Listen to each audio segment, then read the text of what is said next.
While classrooms across Eastern North Carolina stand empty and students and teachers are tucked away at home, we know a great secret. Learning can happen anywhere. In fact, learning can happen everywhere. Welcome to Eastern Carolina Education Connection, a partnership with WNCT and Pitt County Schools. We're here to connect and reconnect with students, teachers, parents, and community during this unique and remarkable time in our state's history by helping you learn from right where you are. Hi friends, and welcome to today's episode of Eastern Carolina Education Connection. Today's lessons are all about ideas, what to do with them, how to make them come to life. So maybe one of those ideas that you've had at home, like maybe I want to put on a play with my friends, or maybe I want to build a new bicycle because I don't like the one that I have. These are some ideas that maybe this book can help bring to life for you. The title of our book is What Do You Do with an Idea? This book is written by Kobe Yamada and is illustrated by May Bessam, and it's published by our good friends at Compendium. Today we've got some amazing friends joining us from right here in Pitt County, Ms. Kara Snyder from G.R. Whitfield, 3rd grade teacher, and Mr. Morrow, 2nd grade teacher at Elmhurst Elementary. So, without further ado, let's hand it over to Ms. Snyder. Join us in the Reading Corner.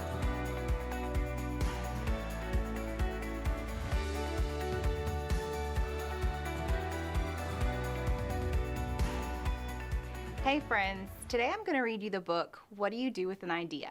I chose this book because not a lot of us can go very many places right now, and so just being at home, you have a lot of ideas about the kind of things that you want to be doing, or maybe even plans about the things that you're going to do once we're able to kind of get back to normal. So here's the book, What Do You Do with an Idea?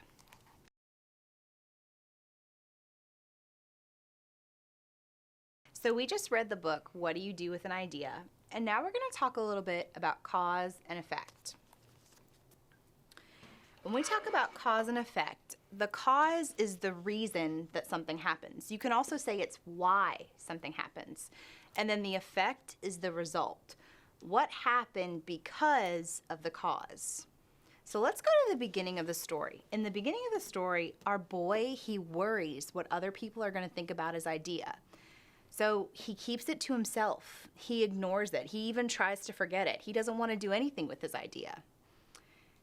Once he finally tells his friends and the people around him, they tell him the idea is no good. It's weird. It's strange. He shouldn't pay attention to it.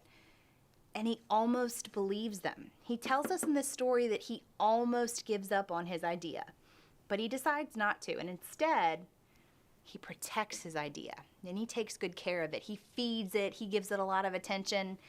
Because he's taking care of it, the idea gets bigger, and it even gets better. And after that, the idea takes flight, and it bursts into the sky. What's the effect when that happens? The idea is now part of the world. It's not following him around anymore, it's everywhere all around him. Why? Because if you believe in your ideas and you work hard to make them true, you can change the world. That's your cause, but you've got to work hard. But the effect is you can change the world. Are there any ideas that you're thinking of right now? If there are, you can use the same cause and effect chart just like this with the boy and his idea. It could be something big about you changing the world, and you come up with your ideas of how you're going to do that. And if it's not that big, maybe it's something small you want to change in your house or in your neighborhood, or maybe even something you want to get better at. So if I want to get better at playing basketball, that could be my reason, my cause. And what's the effect of that? Well, maybe I'll be able to join the basketball team. And maybe some of your friends aren't going to like the idea of you playing basketball because they want you to do something else. You're going to have to be strong like the boy. And instead of listening to them, you're going to have to keep on with your idea. You're going to have to believe in yourself so that eventually you can change your own world and you can play that basketball that you love or create whatever it is that you want to create and work hard to make it come true. Okay, friends, what time is it? It's wiggle time. Stand up, stretch out those muscles, get them going. Let's get ready to move with our special guest today. Hey boys and girls, this is Miss Dawson from Aiden Elementary, here to put you through some stretching and some moving for your brain break today. First thing we're going to do is we're going to reach to the sky. Go ahead and reach way up, put your head back, tippy toes, stretch up, 10, 9, 8, 7, 6, 5, 4, 3, 2, 1. Very good. Now let's do some jumping jacks. We're going to do 15. Go. 1, 2, 3, 4, 5, 6, 7, 8, 9, 10, 11, 12, 13, 14, 15. Now what I want you to do is grab your elbows like you're giving yourself a hug and just hang down. Feel that stretch in the back of your legs, your hamstrings. Just a nice stretch. Let the weight of your body just hold you down. 10, 9, 8, 7, 6, 5, 4, 3, 2, 1. Next thing we're going to do is we're going to do some knee lifts. We're going to lift our knees up and touch them in a running format. We're going to do 20 of these. Ready? Go. 1, 2, 3, 4, 5, 7, 8, 9, 10, 12, 13, 14, 15, 16, 17, 18, 19, and 20. Straddle your legs. That means put them apart. Reach down in the middle and just hold in the middle. Again, feeling that nice stretch in your hamstrings, in the back of your legs. Just hold it down right there. Trying to touch the ground. Breathe in and out. Sink a little bit deeper into it. 10, 9, 8, 7, 6, 5, 4, 3, 2, 1. Stand up. We're going to do some scissors. That means your feet are going to go out and cross in like so. Let's do 10 of these. Ready? Go. 1, 2, 3, 4, 5, 6, 7, 8, 9, 10. Very good. Feet apart. Bend to one knee and go to the side. Keep your body up straight and put your hands out in front. Feeling the stretch in your inner thigh. Just like so. 10, 9, 8, 7, 6, 5, 4, 3, 2, 1. Let's go to the other side. Same thing. Body's up straight, hands out. 10, 9, 8, 7, 6, 5, 4, 3, 2, and 1. Let's do 10 squats. When you do a squat, show you from the side. You sit back in a chair all the way down and stand back up. Okay, let's do 10 of these. 1, 2, 3, 4, 5, 6, 7, 8, 9, and 10. Boys and girls, this week I challenge you that before you start all that work you're getting, that great work you're getting from your teachers and here on the CW, that you stretch and get your body moving a little bit. It'll stimulate your brain and help you focus. It's Miss Dawson. See you later. Wow, what a beautiful day outside. And you know what? Sitting inside, I came up with some ideas. Some ideas while I was a little hungry. And I had a taste for some s'mores. So today we're going to look at a really great idea I had that uses the sun's energy to make our own oven to where we can make s'mores. To make our s'mores, we need 3 main ingredients: graham crackers, chocolate, and marshmallows. We're going to start out by taking 2 pieces of graham cracker, just like this, and I've already broken them apart. We're going to take our chocolate and break off a good piece of that, just enough to cover the base of our s'more. We're going to put our marshmallows on top, and then we're going to cover it with another piece of chocolate. Yum. And then we take our other graham cracker and we're going to place that right on top. What a great looking sandwich. Let's go ahead and place that inside our oven. Now all we need is the sun. Wow, that was so much fun building my own, but now I want to teach you guys how to build your very own solar oven. There's going to be a few things that you need. One, you're going to need a box. I happened to have some pizza the other day, and this box is perfect. All I did was cut out a small part of the box lid, as you can see here. Next, you'll need some aluminum foil.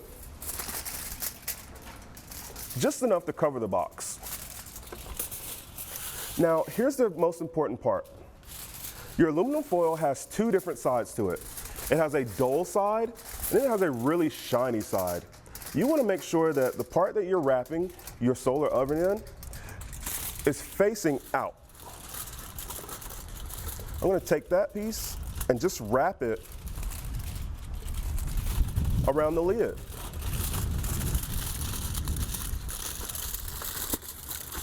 That way, when the sun hits it, it'll reflect down on top of our good s'more. Make sure you press it tight so it stays. Next, I'm going to take another piece of foil, and that's going to go on the bottom part. Remember, shiny side up. We want the sun to reflect as much as it can. That'll help in the melting process. We're going to place that down at the bottom. Tuck it in the sides. What a perfect fit. Now I'm going to fold that underneath so that stays.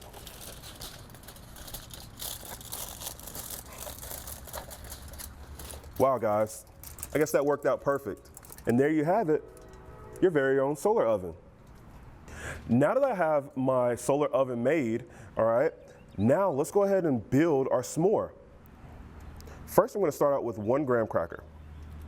Then, I'm going to go ahead and take a piece of chocolate and put that as my base. Next, I'll take a marshmallow.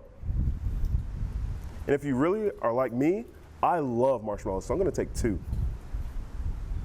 Then, I'm going to place another piece of chocolate on top. And then lastly, another graham cracker. And there we have it, the perfect s'more. With the sun being such an important resource for us, we're going to use the sun to go ahead and set up our oven and have it melt. Now, make sure when you have your oven that you have the lid up and the s'more right there in the center of it. Give it a few minutes, and then you'll have your very own edible s'more. Oh wow, the chocolate's melting. Oh my God. Can you believe how delicious this looks? I can't wait to bite into it. The sun has done an incredible job of melting the chocolate. Just look how it runs down the marshmallow. Yum. Here's my favorite part. Mmm. I'm going to enjoy the rest of this. Hopefully you build your own. Thank you for joining me.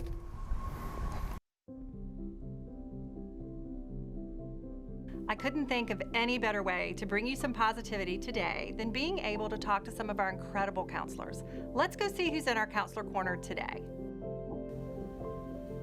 Hi boys and girls, I'm so glad to be joining you today.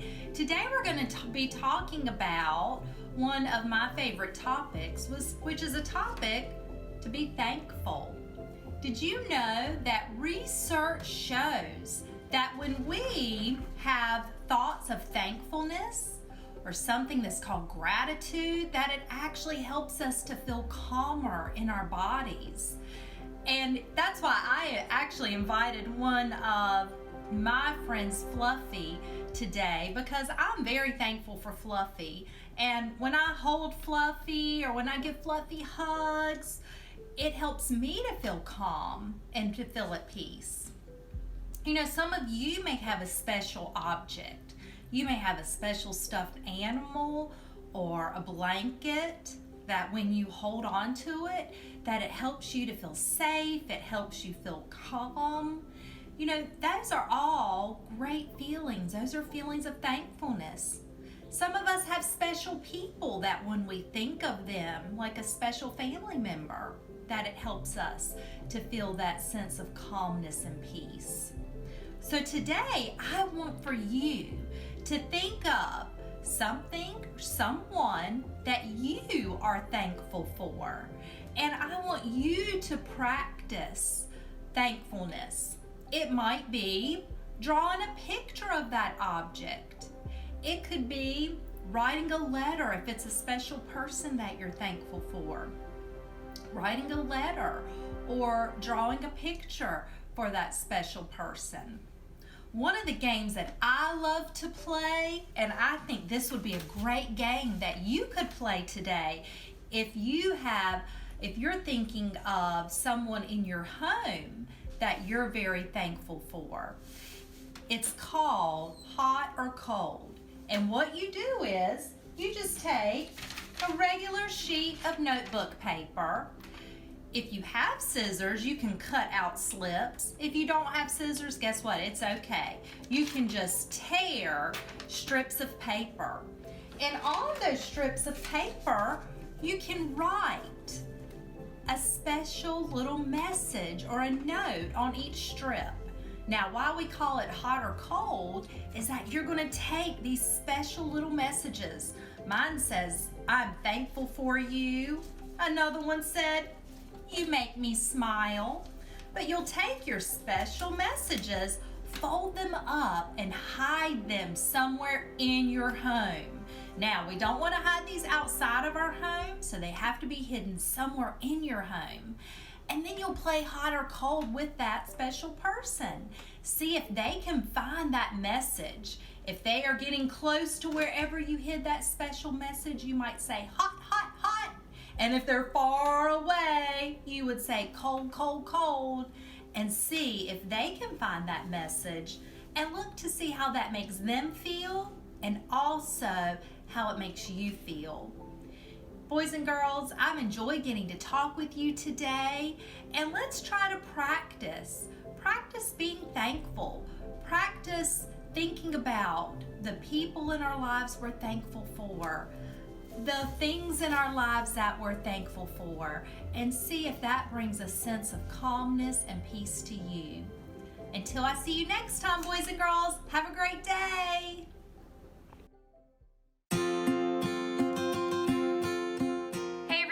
Miss Benson here. Today I'm going to show you how to create a weather wheel. Here are the supplies you will need. Something large and round to trace. A bowl is perfect. A piece of paper.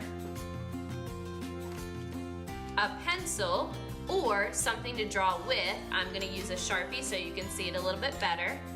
Something to color with if you have any art supplies. And lastly, if you have them, some scissors, because we'll use them at the end of this video. First, trace your circle onto the piece of paper.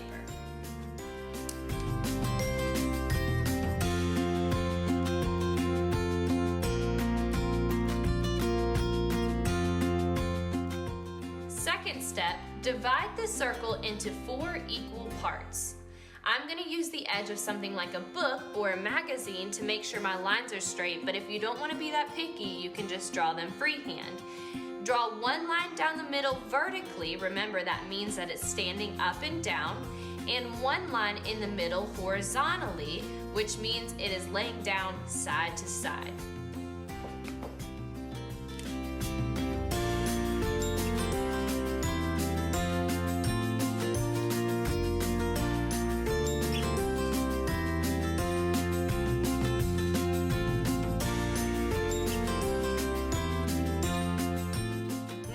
To start our drawings.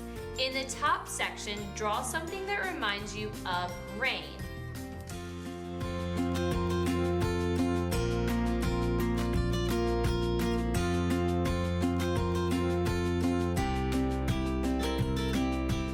In the next section, draw something that reminds you of snow.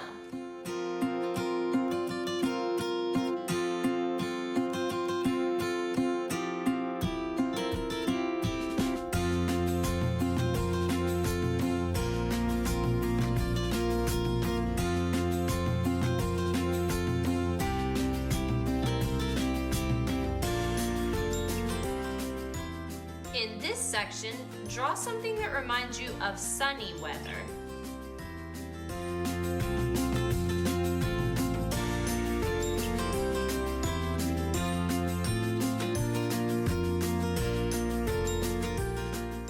And in the last section, draw something that reminds you of the wind.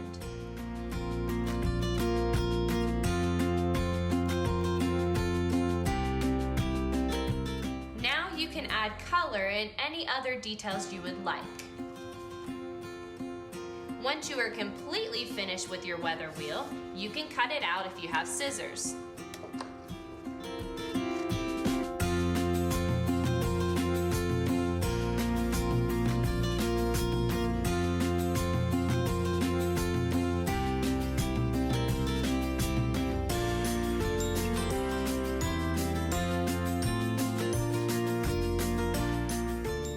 You will need some sort of clip. I'm using a clothespin, but you could also use a hair clip, a chip clip, or a paper clip, and this is gonna help you track the weather.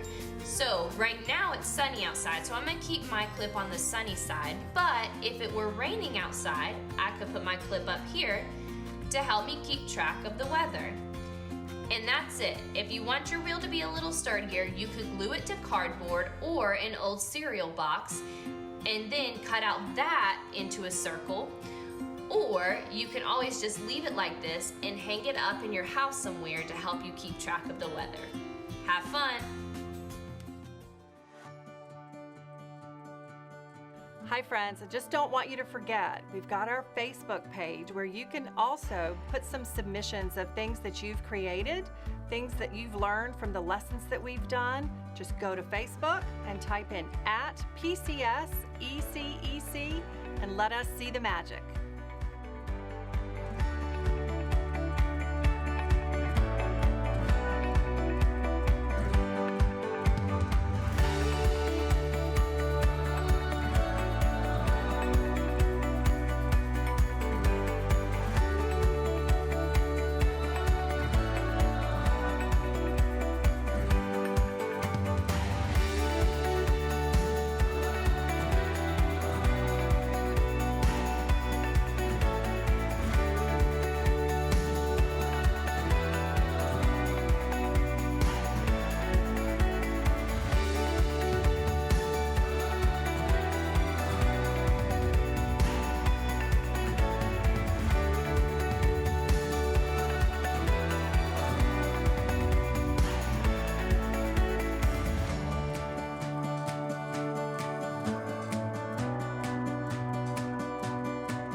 So glad we got to spend this time together on Eastern Carolina Education Connection, and I'm really looking forward to our next episode where we can learn and explore together from right where you are.